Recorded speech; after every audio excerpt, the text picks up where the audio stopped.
Okay, and we're back. We're back. I've read my disclaimer first time. Those that are coming on, y'all know what's going on. You know what's going on with this. All right, so we're gonna continue where we started. I'm very sorry about that. With all that rude behavior that was going on. All right, so we're going to move on with this. We're going to go on and move on with sexual addiction within the marriage. Okay, so sexual addiction or sex addiction is an excessive or compulsive behavior surrounding sexual activities without any regard to consequences of either the individual or the individual's sexual partners. But I'm talking about people that are married, not sexual partners. People that are married. That's all right. The devil is mad, Camilla. That means that that we're doing God's will. But so let's go back. Hold on. Let's go back. Let's see something. So, and I need to learn, hold on. No, I'm sorry. Okay. So they can stay on because people gonna be free tonight. Whatever spirit that's in them, they're going to be free tonight, or they're going to be free at some point, because there's no power greater than the power of God. God is all power, all power. All right, so I'm going to say it again. Sexual addiction or sex addiction is an excessive or compulsive behavior surrounding sexual activities without any regard to consequences of either the individual or the individual's married partner. So common symptoms of sexual addiction are compulsory masturbation, extramarital affairs, unsafe sex, prostitution, impulsive viewing of pornography, and molestation. I'm going to say it again. The common symptoms of sexual addiction are compulsory masturbation, extramarital affairs, unsafe sex, prostitution, impulsive viewing of pornography, molestation. And then that goes into all other type of things such as bestiality and a whole bunch of other things. So the causes of this sexual addictions or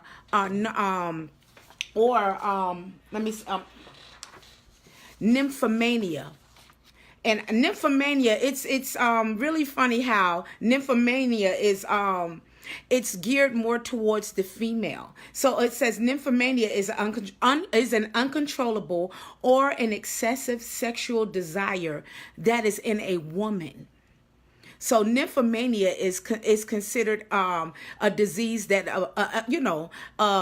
over compulsive disease for a woman. That's what nymphomania is. But it's all sexual addiction. It's all sexual addiction. So, again, the causes, a sexual addiction could be the result of mismanaged. Hi, hon. I've been dispatched. What's the issue? Okay, can you look on here? I need a lot of people to be blocked. Look on my Facebook Live. Thank you so much. So, the causes of sexual addiction are they could be the result of mismanaged emotional regulations, where sex at one point acted a sort of medication. It's been acted as a medication for emotional turmoil and then turned into an uncontrollable compulsion. So childhood abuse or abnormal exposure to sex, such as lack of sexual education or a parent or guardian that has had an affair, could also cause sexual addictions. So I can't multitask at the same time, Kai. So wherever you see inappropriate people talking, can you just block them for me? I really can't go. I can't do both at the same time. So we're just trying to block some people. It says, yeah, block all of the ignorant people. It's really, so that's why your father asked you to come in here. There's a lot of people that are commenting and making a lot of very rude comments, and they need to be blocked off of this altogether. So is there anyone that would like to comment about this, or maybe add in, because y'all know I don't like to talk by myself, and if someone has actually had some experience with this, of being real disrespectful. No, they are being disrespectful, but we know what's going on, don't we? We know exactly what's going on. They've seen this title, they've seen the topic of this discussion, and we know who's upset. But it's okay. It's all right, because guess what? People are still going to be free, set free, delivered, and they're going to overcome. Thank you, Tyrone. Thank you, Andre. And those that are here to learn and to overcome, this is what this is about. This is what this is about. And those that want to stay the way they are, that's your right. You can stay exactly the way you are. This is for those people that want better, that want to live better, that want to, do you see how many people? Did you block all of them? It's a lot of people that's talking, Kai. Yeah, we'll talk about that afterwards. Okay. There's a lot of, did you block them? We'll talk about that afterwards. Okay. So, so Phil somebody said that they used to masturbate all day. Okay. How did that work out for you? Phil Wallace said that he used to masturbate all day. How did that work out? He said he has a masturbating addiction. Oh, wow.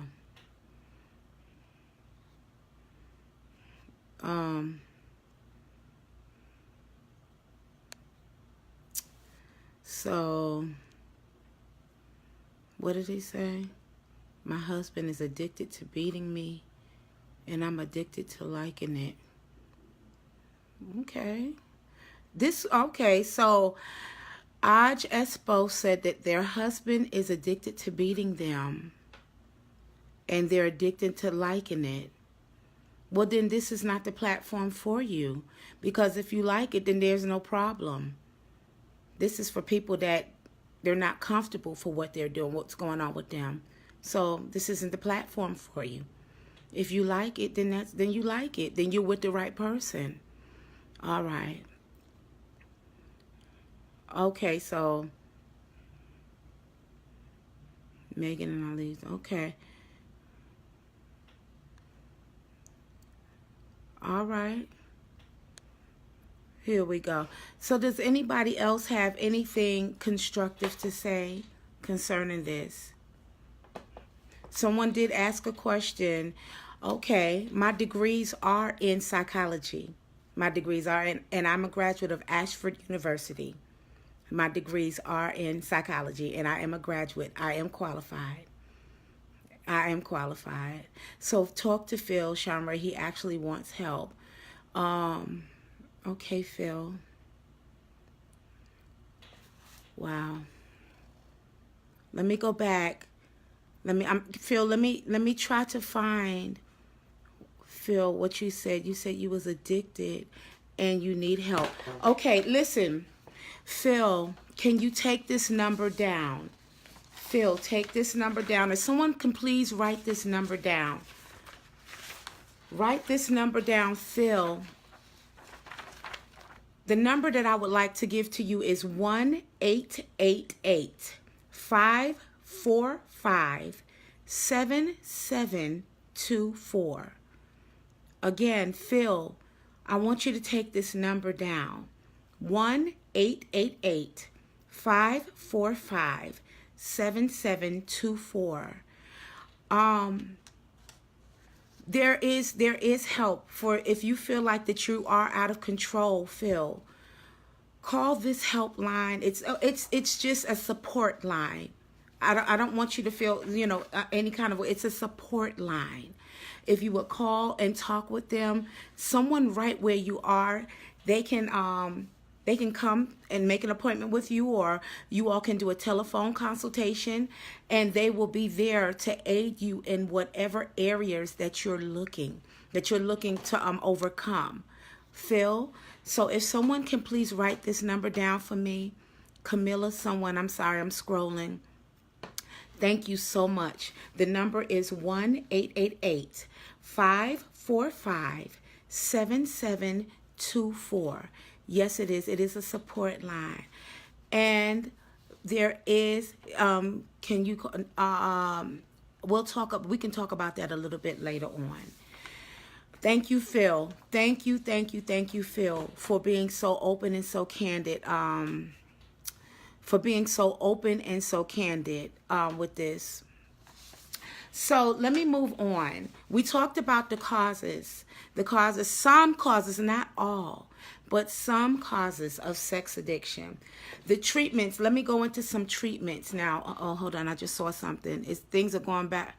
Can we talk about my husband? If you're for real, we can. All right, treatment. Treatment for sex addiction can include therapy, which helps a client to recognize their possible triggers, redirect negative behaviors, and uncover any underlying conditions or past abuse that may cause the addiction. And a therapist can help reestablish your self-esteem and cultivate appropriate behaviors and healthy relationships. So I'm going to say that again. There is treatment out there. I just gave the number, and I'm going to give the number once again. Our time is almost up. I'm going to give that number again. But treatment, there is treatment for sex addiction. And the treatment can include therapy, which helps a client to recognize their possible triggers. That it'll help you redirect your negative behaviors, and it will help uncover any underlying conditions or past abuses that may cause these addictions. A therapist can help reestablish self-esteem and cultivate appropriate behaviors and healthy relationships. So there is help. So I'm gonna keep my. Does anybody have? I'm in an abusive. Wait a minute. Relationship. I'm in abusive. My wife beats me and verbally assaults me. Oh my God. Andy C. McDonald says that he is in an abusive relationship. His wife beats him and verbally assaults him. Okay. And then he went to say, that's someone else. I'm trying to read, guys. This is going by really quickly. Andy, the number, I just gave a number. This number is for everybody. If you would call this number, they can direct you to a local therapist or a local support group that can help you and can help your wife get past these specific things that you all are experiencing together. But I thank you. I thank you for coming on here and for being so open. Let me give you the number again. I'm going to give you this number. Thank you so much, Tawanda. The number is 1-888-545-7724. Please call that number, and someone will direct you. They will direct you, and they will help you and your wife get past this time, kind of traumatic time in your marriage. I'm very sorry that you are experiencing this. My friend Kyle is in an abusive relationship. Okay, we're going to keep it going. We're going to keep it. Some of you guys, if y'all can do this, because it's hard for me to multitask. If you all can get to these people's pages and block them from off of here, that would be very helpful. Thank you. Those people that are on here to be a distraction. Because I understand what's going on, and I think you all do too, and which means that we're on point right now. Which means we are on point right now. Okay, so 7 ways that sex addicts lie to their spouses. This is something serious, guys. This is something serious, and this here is it's very traumatic for both for both parties, the person that's having the issue and then the person that is married to them. So one of the things that's said very frequently is nothing bad is going on here. There are so many different ways, the lies that can be manifested. There's been a lot of polls, recovery polls from sex addiction, and they shared these most common ways that the lies have come forth to try to cover up what's been going on. So number one, hold on.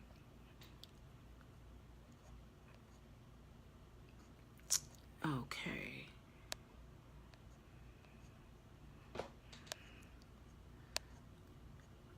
All right, I'm scrolling through. I'm trying to make sure that I don't miss anything important here. Okay, so one of the first ways that sex addicts lie to their spouses is that they denying things right out. They just denying it. And I think with anything negative in a marriage, the first thing to do is to lie. So people in active sex addictions will constantly reassure their spouses that they're doing nothing wrong or nothing weird. So that you might hear things like, I swear nothing is happening. I would never cheat on you. I love you too much to do that. She or he is just a friend. I had no idea that she or he was a hooker, and it's because I'm a man or because I'm a woman. So this is number one, denying things right out. The second thing that a sex addict would say is making up a lot of tall tales. Like sometimes they tell elaborate stories because they believe that the lie is more acceptable than the truth. Like this is an example. One person went to the bank to make a cash deposit and came back home hours later broke. And this man told his wife a story about having his pocket picked. And in reality, he'd spent hundreds of dollars on a hooker. So his wife couldn't imagine that he spent the money that they needed for the bills. So she wanted to give him the benefit of the doubt until she called the bank and found out that there was no robbery. So making up tall tales or just lying and stuff, that's number two. That's the second most common lie that a sex addict will tell their spouse. Number three is playing on your sympathies. While addicted husbands may not have intimacy skills, they often know how to push your buttons and how to tell you what you want to hear. Sometimes it will come in the form of apologies and promises, and other times they will be charming or needy. Or you may know in your heart that they are lying about whatever, the lipstick or the evidence that's on their collar or on the porn or the online porn charges or the credit card, but you feel guilty doubting them. And an addict knows how to twist things around to make you feel sorry for them. So playing on your sympathies is the third most noted lie that sex addicts do say. So let me go.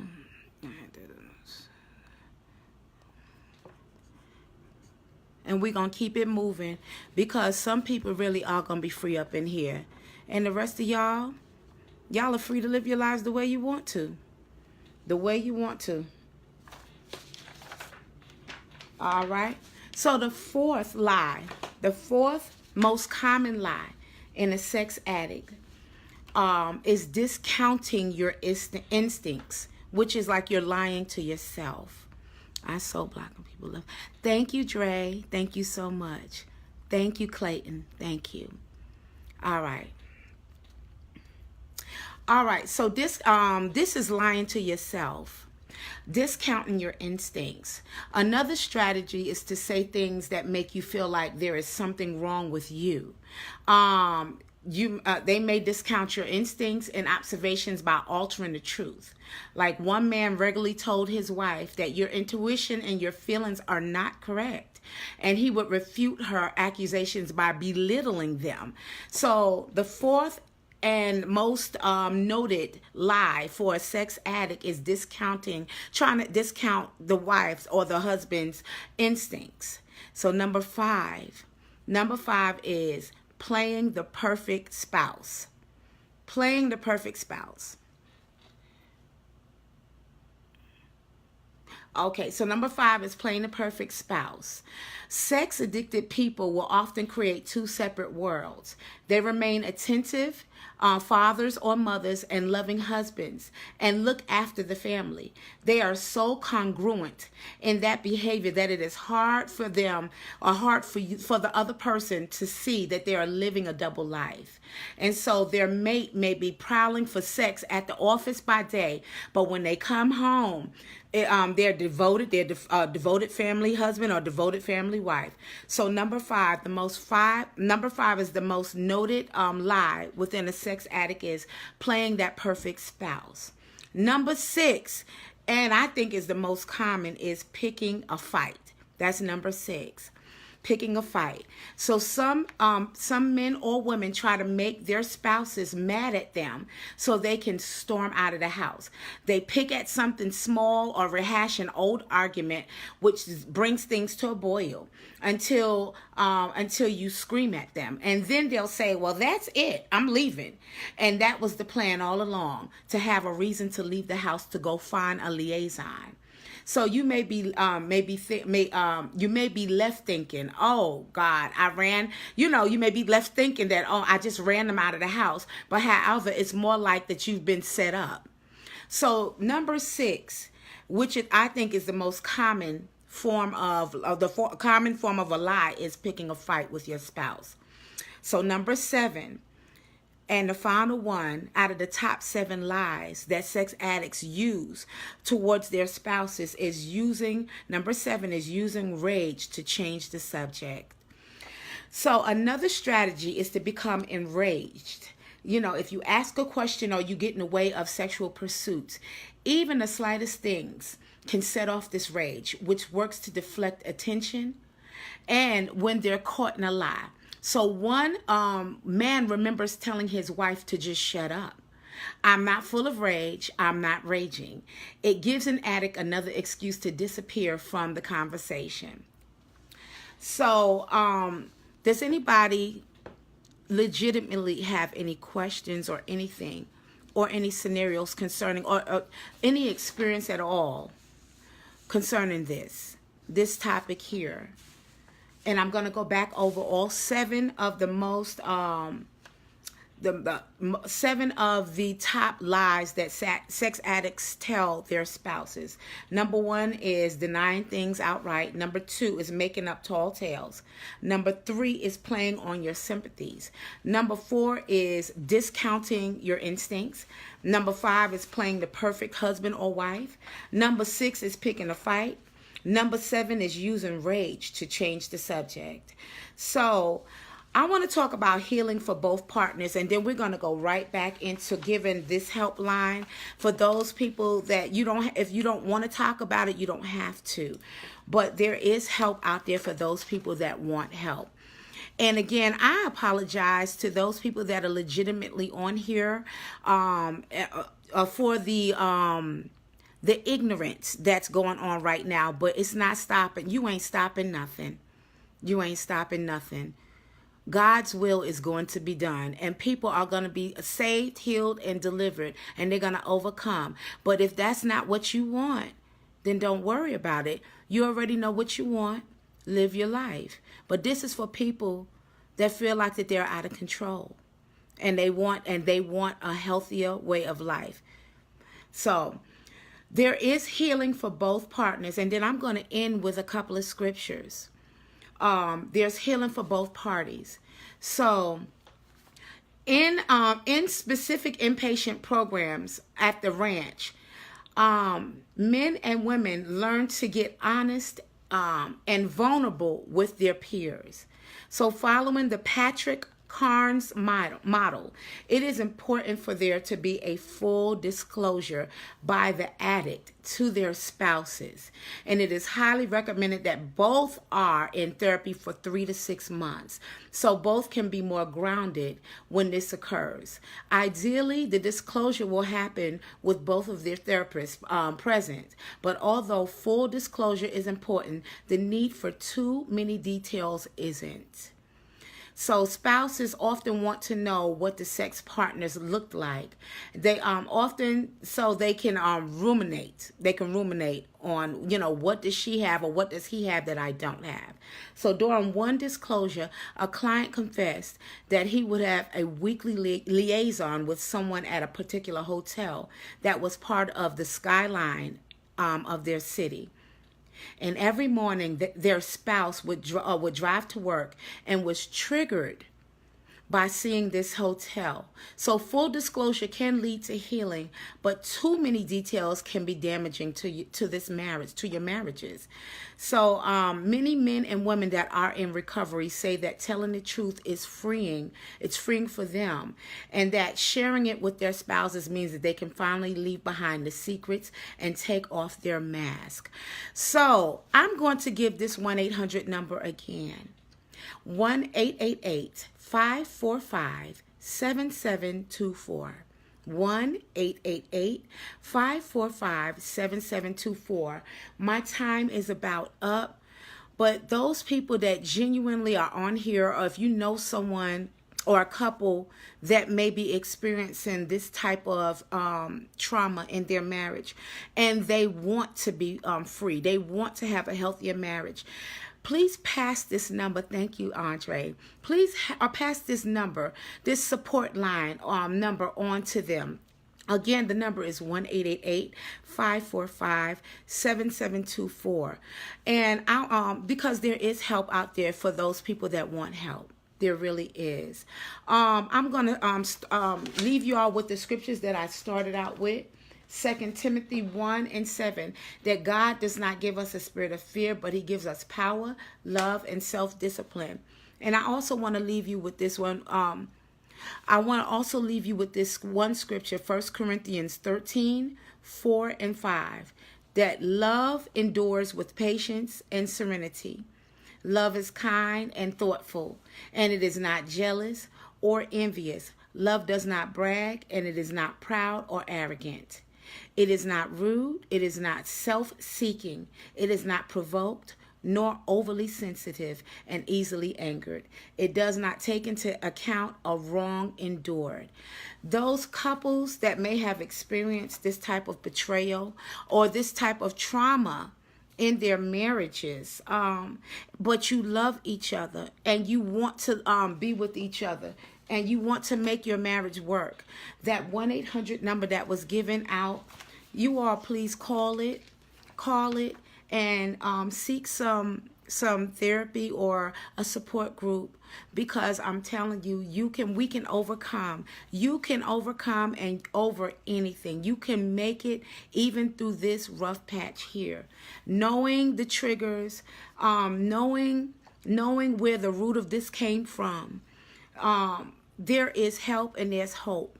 That's if you choose to stay in the marriage and you choose to work together. But I do not advise anyone, if you feel like you are losing yourself, my advice to you is to separate for a little bit, separate yourselves, seek some guidance, seek some help.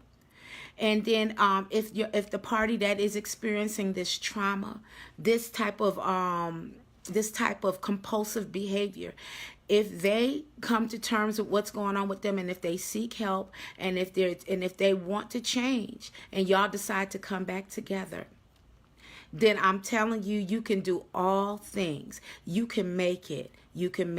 But the choice is up to you all. So again, I thank you for this evening. And guess what? Those people that were trying to be distractions, guess what? We got another day that's happening, that's coming up. We're going to keep moving, because people are going to be saved, delivered, and healed. Saved, delivered, free, and healed.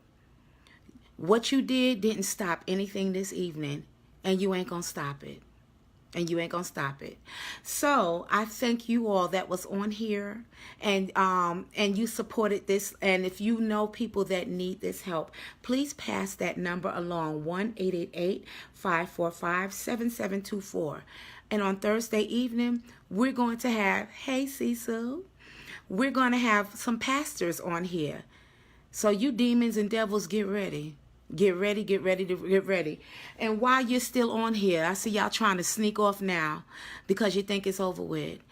I'm speaking to you right now, to that spirit right now. No peace. No peace. I'm charging the angels of God to come to you.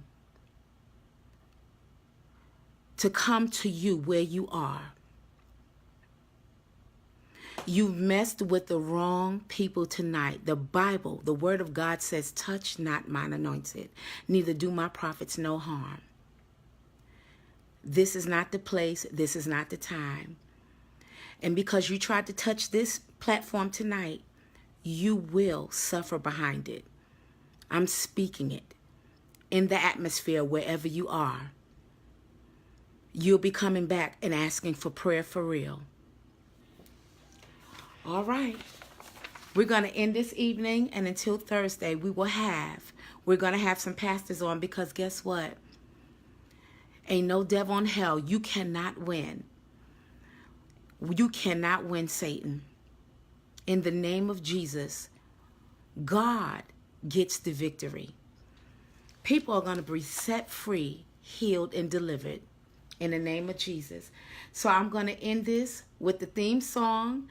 I do not own the rights to this. I do not own the rights to this song. Michael Jackson's Heal the World. I do not own the rights to Michael Jackson's Heal the World. God bless you all. And until Thursday, we're going to have some guest pastors on. And guess what? The gates of hell is going to be shaken. Good night, you all. And God bless you all. God bless you all.